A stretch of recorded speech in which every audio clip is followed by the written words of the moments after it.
Después de almuerzo es un cuento escrito por Julio Cortázar en el año 1956. El cuento inicia cuando un chico es forzado por sus padres a sacar a ese él. Es evidente la desesperación del chico. Existe una negación de su parte respecto al hecho de tener que salir con él. Completa la idea de soltarlo, de decirle a sus padres que no quiere hacerlo, no quiere llevarlo al centro de la ciudad.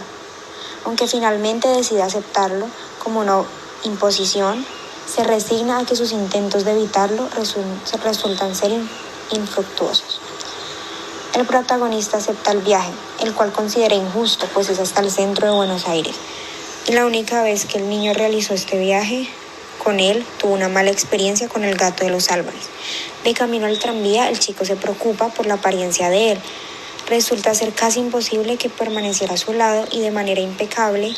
Ya dentro del tranvía, la situación no era más tolerable. La angustia que el protagonista siente en ese momento se torna más grande debido a que aparecen temores como el hecho de que él pueda abrir la ventanilla y tirarse afuera. O la situación que podría desencadenar el momento en que la señora que se encontraba sentada al lado de él decidiera bajarse del tranvía. Todo esto acompañado de las miradas intimidantes de los demás pasajeros. El chico y él descienden del tranvía en San Martín.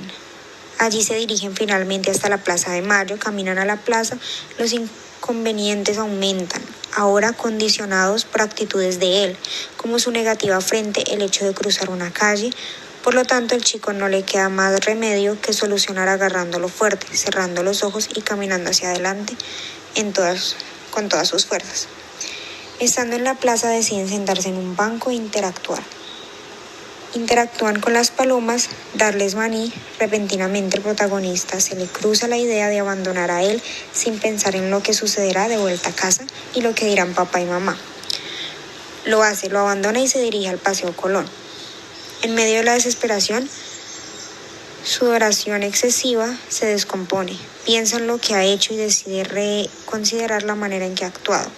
Es así como decide regresar a la plaza. Él continúa en el lugar en el que el chico lo dejó.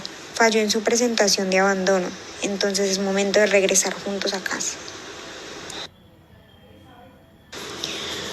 Bueno, respecto al análisis del cuento después de almuerzo, yo al leer el cuento, lo que más captó mi atención fue como el personaje enigmático y ver cómo era tan determinante a lo largo del mismo, y más teniendo en cuenta que de él brindaban tan pocos elementos. O sea, Cortázar nunca nos da explicaciones obvias de lo que es ese él y no decide centrar su atención en qué es ese él, sino que nos deja siempre con esa incógnita a lo largo del cuento.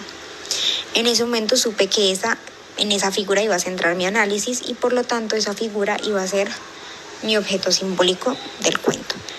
Por esa razón, quiero centrar mi análisis para hablar sobre lo enigmático como parte de lo fantástico, de algo no real, pero también desde lo que puede ser extraño frente a la sociedad. Pienso que este personaje vive en el inconsciente y no es real. Mi análisis frente a él es que ese él, por no saber en realidad quién es, porque el autor no especifica quién es, se puede ser el mismo chico. Puedo llevar a que es ese mismo chico porque Cortázar siempre sitúa la fantasía y la realidad y el cambio entre ambas en sus cuentos. Entonces puedo llevar a la conclusión de que este chico, en realidad todo está en su mente, todo es una fantasía que vive en su cabeza, y en realidad ese él no es tan grave como aparenta ser. Ese él no es tan extraño, sino que todo eso va en su mente, y a lo mejor este él sea el mismo chico, reflejado como un doble, y en realidad todo sea parte de la imaginación de este niño. A lo largo del cuento el autor nombra a este ser extraño como él, pero no nos da ninguna incógnita de quién es ese él. Él trata de jugar con nosotros por medio de lo que el narrador narra, y yo puedo identificar que puede ser una persona en una situación de discapacidad, ya que ante las miradas de extrañez de los demás, y también porque se sienta en el tranvía y debe pagar un boleto y puede abrir la ventana y tirarse. Entonces decidí centrar mi análisis en el elemento fantástico de qué es ese él, ¿Por qué escogí lo fantástico? Bueno, porque sabemos que Cortázar siempre lo usa a la hora de contar un cuento. Es algo que siempre está en él y sé que acá no será la excepción. Por eso en la primera parte quiero hablar de cómo Cortázar centra este elemento fantástico que es inexplicable. Sin embargo, Cortázar nos da pistas que me lleva a la conclusión de decir que él y este chico son la misma persona. El niño vivió en una fantasía y tal vez ese él nunca fue tan extraño o nunca existió. Todo está en la imaginación de este niño. No había un límite para decir en dónde termina lo real e inicia lo fantástico. Lo fantástico es algo difícil de definir y de cómo para la sociedad también puede ser algo extraño.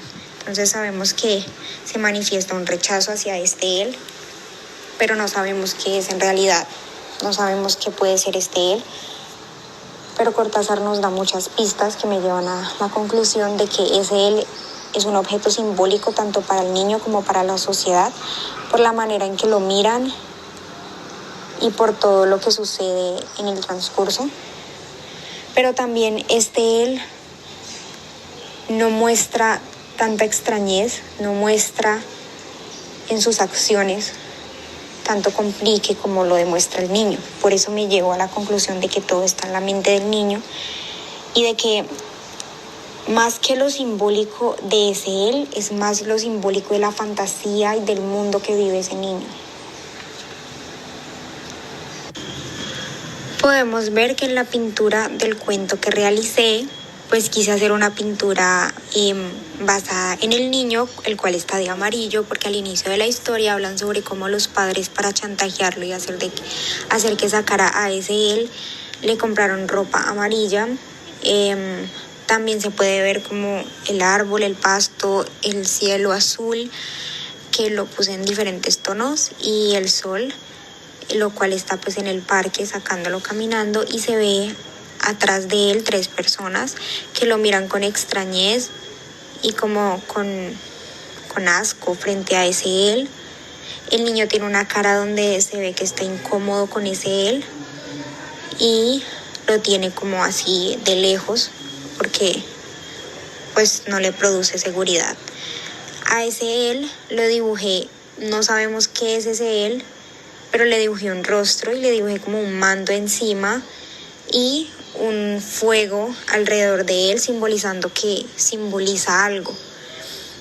Usé el color gris y colores oscuros para demostrar como la extrañez de ese él. Y pues al lado de él está un árbol. Bueno,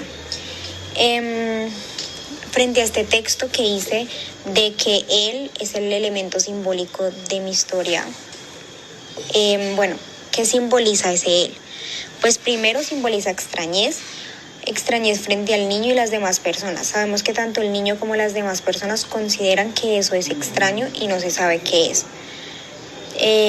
Desobediencia. Sabemos que pues le causa algunos problemas a este niño, como el problema que tuvo con el gato del vecino. Sabemos que el niño tenía que tenerlo fuerte para que no se ensuciara con los charcos, para que no se fuera a tirar de la ventana. Bueno, aburrimiento, ya que el niño no quería salir con él ni llevarlo al centro de la ciudad. Desde el inicio sabemos que el niño mostró desinterés y no quería llevarlo, aunque terminó accediendo al final.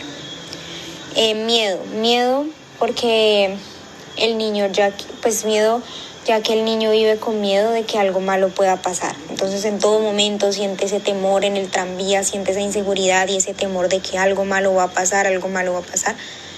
Fantasía, ya que todo puede estar en la imaginación del niño. Todo esto que él piensa que va a pasar y que va a pasar y que va a pasar, en realidad es su fantasía, porque no supo limitar su fantasía y lo cual se mezcló con su realidad.